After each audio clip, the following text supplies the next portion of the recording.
The year is 2013, roughly 10 years ago. The world was very different. We had Vine and Minecraft YouTubers who were not outed as awful people just yet. The internet was so different back then, and has evolved for the better and worse. 2013 was also a great year for anime. Just think about it. We had an iconic anime come out called Attack on Titan. We had Saiki K, Free, Devil's a Part-Timer, Golden Time. However, there was a weird, bizarre, and outrageous anime called Kill la Kill. What's wrong with Kill la Kill, you may ask? Isn't it that one anime where that one girl says, "I guess you're my little pog champ"? And to that, I say no. However, let me explain the plot to the best of my ability, so you can see for yourself. Ryuko Matoi has been searching the land for the person who unalived her father. Her only lead is the missing half of an invention called the Scissor Blade. She soon arrives at the Honojui Academy, which is a really weird school. There is an evil president who rules the school with an iron fist. Her name is Satsuki.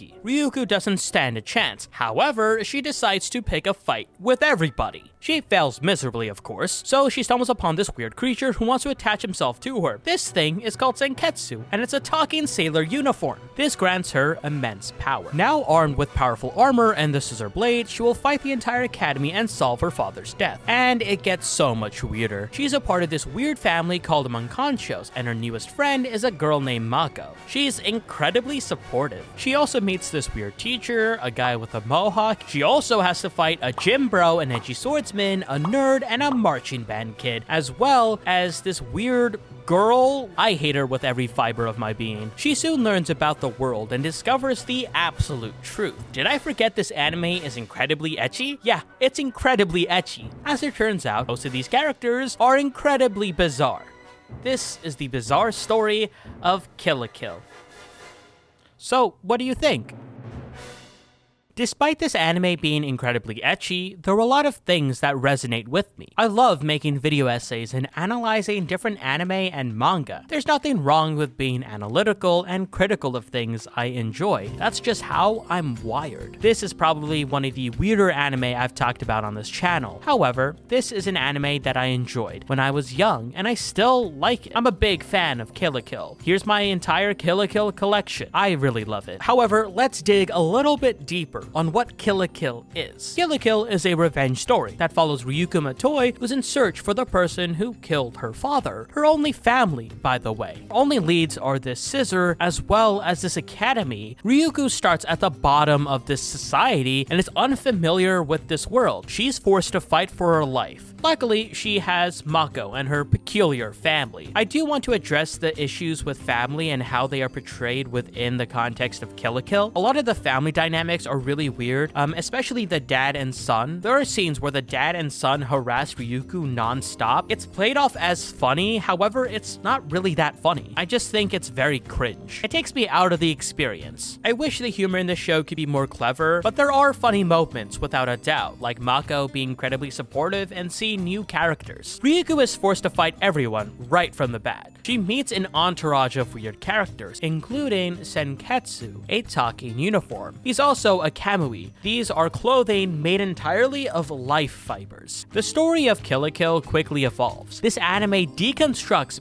battle anime, magical girl tropes, and specific character tropes that we see a lot in anime. Take Ryuko's story for example. It focuses on the common teenage struggle of finding your place in the world and building your idea of right and wrong, especially in an environment prioritizing conformity to a higher being. This can be seen in the show's over-the-top and exaggerated humor. It perfectly captures the confusing experience of high school life. I am a sophomore in college, and I still remember being in high school. It was not that long ago. Ryuko is trying to find her place in a world that doesn't like her at all. She is loud and refuses to listen to people higher up, and I love that about her. Kill la Kill isn't the first battle series to have the over-the-top animation and storytelling. Studio Trigger, the same studio responsible for Gurren Lagann, produced this anime. Also, it's one of the best mecha anime of all time. To make things more interesting, the writer Kazuki Nakashima and the key Japanese animator Hiroyuki Imashi are responsible for these two anime. They have made some of the most gorgeous anime I've seen in a long time. Watch Promare if you haven't. One of Kill la Kill's biggest strength is its unique aesthetic, to the point that any frame from the show, even out of context, is instantly recognizable as Kill la Kill.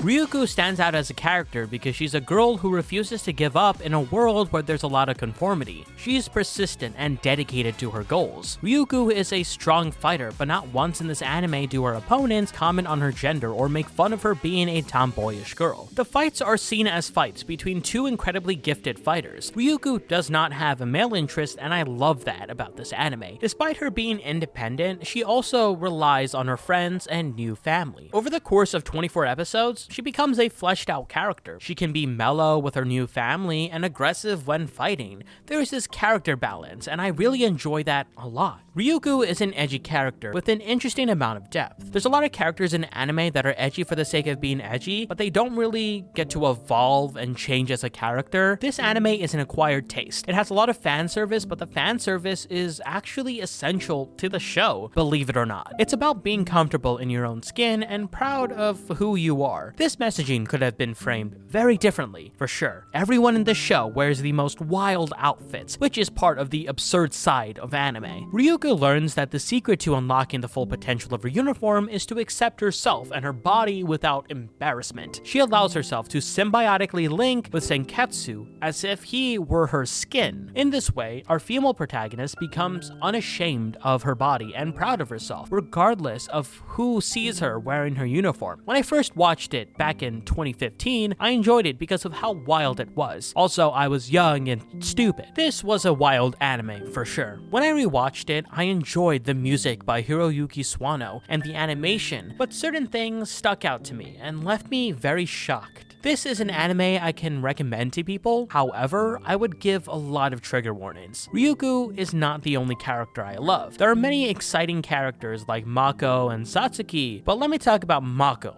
the Goat. Mako is Ryuko's best friend for a good reason. She's always at Ryuko's side, saying the most random things, but no matter what, she's always supportive. Despite being annoying and obsessed with wealth at some points, she's dedicated to working hard and showing her care for others. When morale is down, she inspires everyone. She has no fear of anything and takes risks, even when talking to the gym bro named Gamagori. At one point, she makes fun of him for sleeping naked and encourages him to wear pajamas. Look at the size difference. She does not give a rat's ass. Moments like these make me enjoy the show. Sometimes this anime could be deeply philosophical, and sometimes it's just straight up funny. I'm not saying Mako is this genius or intelligent being like Socrates. However, she has some of the most iconic lines in this anime, like this: "Just rip it off and get naked." This is an actual line in the anime. Even though this is a weird thing to say, Mako is attempting to uplift her friend. Mako is a chaotic character, but manages to have a profound message that can really inspire others. There are so many iconic characters within Kill la Kill, but let's talk about the talking sailor uniform that manages to be one of the best additions to this anime. Despite being talking clothes, he has a lot of human traits and can communicate with his users. He can form a bond with Ryuko, and they both learn from one another. They both adapt to a world they need to become familiar with. He serves as Ryuko's right hand and moral guide. This isn't the first time anime has brought life to objects and things that are not human. Anime like Land of the Lustrous, Beastars comes to mind.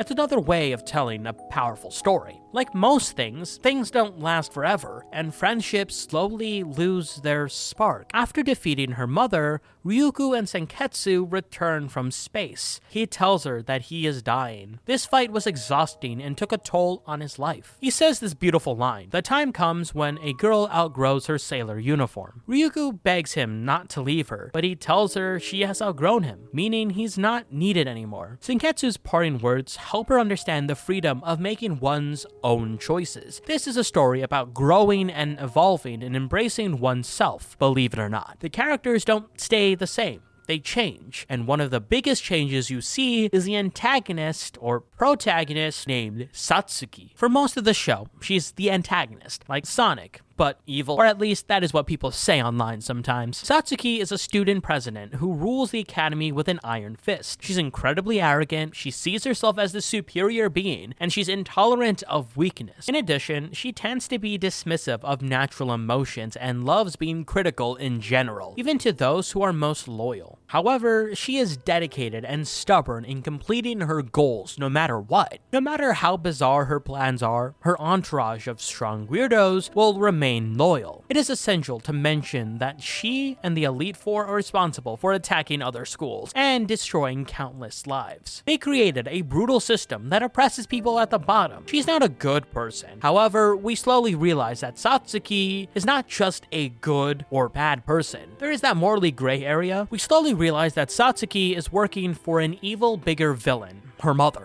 I have hatred for this character, by the way. She did some of the most vile things to Satsuki as well as Ryuko. All bad things that happen in Kill la Kill can be traced back to her. Her mother plans to feed all of humanity to life fibers. When her mother tries to start this plan, Satsuki quite literally stabs her in the back. She never intended to help her mother. Satsuki's entire plan was to create an entire army to overthrow her mother. Does she succeed? No, but it was a surprising moment in the show. She took it upon herself to dedicate her life to being the hero of humanity in secret by developing an entire army out of a system of her own design from scratch. She planned this all when she was 5 years old. I can't think of a smart 5-year-old. When I was 5, I was a complete idiot. Well, anyway, even though this was a secret plan, she was dedicated to it and refused to be distracted because she has the will to be strong. As it turns out, her speeches have some ironic foreshadowing to her actual plans even from the beginning. Satsuki was the main villain for the most part, and this scene helps us recontextualize the first half of the show. Satsuki puts Ryuko through hell in order to determine her physical, moral, and psychological strength. An average person would ask, why didn't Satsuki ask for help? I mean, narratively, it would have just been boring. You see, Kill la Kill is supposed to be this outrageous over-the-top anime. This scene changes the entire structure of the story, implying the existence of a whole hidden plotline. Instead of Ryuko trying to take down Satsuki, we've been watching two parallel arcs, the story of two girls, each dedicated to the same purpose. That story, that mission, is revenge. However, one is involved with a decade of careful calculation, and the other is hitting many people with a sword to the best of her ability. To each their own, I guess. Satsuki hates her mother, all for the right reasons. She has been groomed and straight up assaulted by her. I feel so bad for Satsuki at many points of the show. The fact that Satsuki and Ryuko later turn out to be secretly sisters makes their arcs even more interesting to examine. Their long-lost siblings somehow have similar goals. At one point in her coup, Satsuki says, "This is for my father and my baby sister." Satsuki isn't this cold person. She is filled with rage and sadness, however, has internalized that. The more you look at the show, there's a lot of things to dissect. That is what I love about video essay creation. It's fun to go really in depth with popular shows. I know, some people don't like those kinds of videos, and I say boo-hoo. Every anime always has a soundtrack, but not every anime has a soundtrack like Kill la Kill. Here's a list of the entire soundtrack of Kill la Kill. All these songs are amazing. It's hard to pick a favorite song in this soundtrack. Each time you hear one of these songs, you get this unbelievable amount of adrenaline. And I will say this, if you search up Don't Lose Your Way or Blumenkranz, you'll understand why the soundtrack is awesome. Also, Hiroyuki Swano is responsible for this soundtrack. He's the same guy that also did the Attack on Titan soundtrack. Do I really need to explain myself? Having a great soundtrack makes the anime so much more enjoyable. The fight scenes feel like fight scenes because of the music. Comedic moments feel funny, and the sad moments hit the hardest. When the anime came to a close with its final episode, in my eyes, it was a great conclusion. The characters are free from the life fibers, and the high school. They can finally have an attempt towards a normal life.